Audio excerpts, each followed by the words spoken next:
హిందూ సమాజాన్ని, మెజారిటీ సమాజాన్ని రక్షించేటటువంటి దమ్ము సత్తా ఉన్నటువంటి ఏకైక పార్టీ భారతీయ జనతా పార్టీ.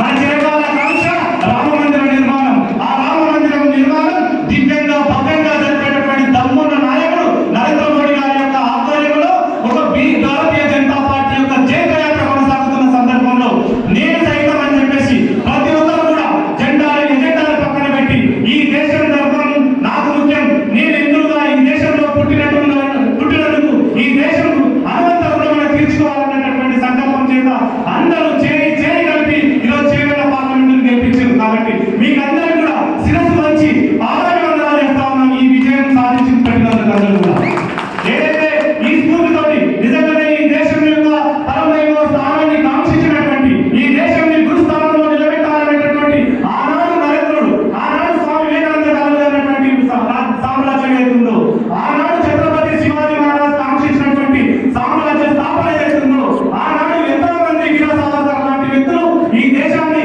సనాతన ధర్మాన్ని కాపాడాలి, ఈ దేశాన్ని అన్ని రకాల శక్తుల నుంచి కాపాడాలి, ఈ దేశాన్ని అన్ని రకాలుగా అభివృద్ధి పథం వైపు నడిపించాలి, ఈ దేశం టెక్నాలజీ దగ్గర నుంచి, సాంకేతికత దగ్గర నుంచి, సాంప్రదాయాల నుంచి, విలువల నుంచి, కుటుంబం నుంచి, వీటన్నిటి నుంచి అనేక రకాలైనటువంటి అపాయాల నుంచి ఈరోజు ఒక సక్రమమైనటువంటి జీవన విధానాన్ని కొనసాగించాలంటే ఈ దేశంలో సమర్థవంతమైనటువంటి నాయకత్వం, సమర్థవంతమైనటువంటి దిశ ఆలోచన కలిగినటువంటి పార్టీ కేవలం భారతీయ జనతా పార్టీ అనేటటువంటి విషయం ఈరోజు ఇప్పుడిప్పుడే అందరికీ అవగతమవుతా ఉంది.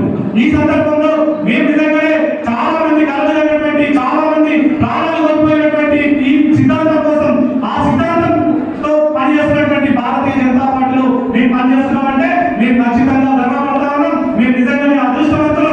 మేము ఖచ్చితంగా ఈ పార్టీలో పనిచేస్తున్నామంటే మేము కాలం వేసుకొని చెప్తా ఉన్నాం నిజం గర్వంగానే. చాలా మంది విభిన్నమైనటువంటి సంఘటనలు జరిగినచ్చు గతంలో, అనేక రకాలైనటువంటి అవాంతరాలు వచ్చిండొచ్చు దాకా. కానీ ఈ రోజు 8 మంది పార్లమెంట్ సభ్యులు, 8 మంది అసెంబ్లీలో ఈరోజు మనం ప్రజాప్రతినిధులుగా ఈరోజు మనం ఉన్నాం.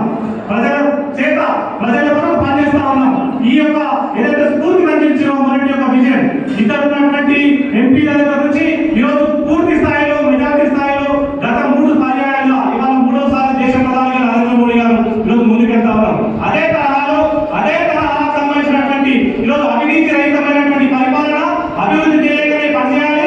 అలాంటి వ్యక్తులే ఈ భారతీయ జనతా పార్టీలో ఉండాలంటే దానికి కరెక్ట్ పోలినటువంటి వ్యక్తి, సరైనటువంటి నాయకుడు, సరైన సమయంలో శ్రీ కొండా విశ్వేశ్వరరెడ్డి గారు మచ్చలేని నాయకుడిగా భారతీయ జనతా పార్టీలో రావడం అందరికీ అదృష్టమని భావిస్తాను. రావడమే కాదు, ఈరోజు జాతీయ స్థాయిలో, రాష్ట్ర స్థాయిలో అనేక రకాలైనటువంటి పార్టీ యొక్క విధి విధానాలకు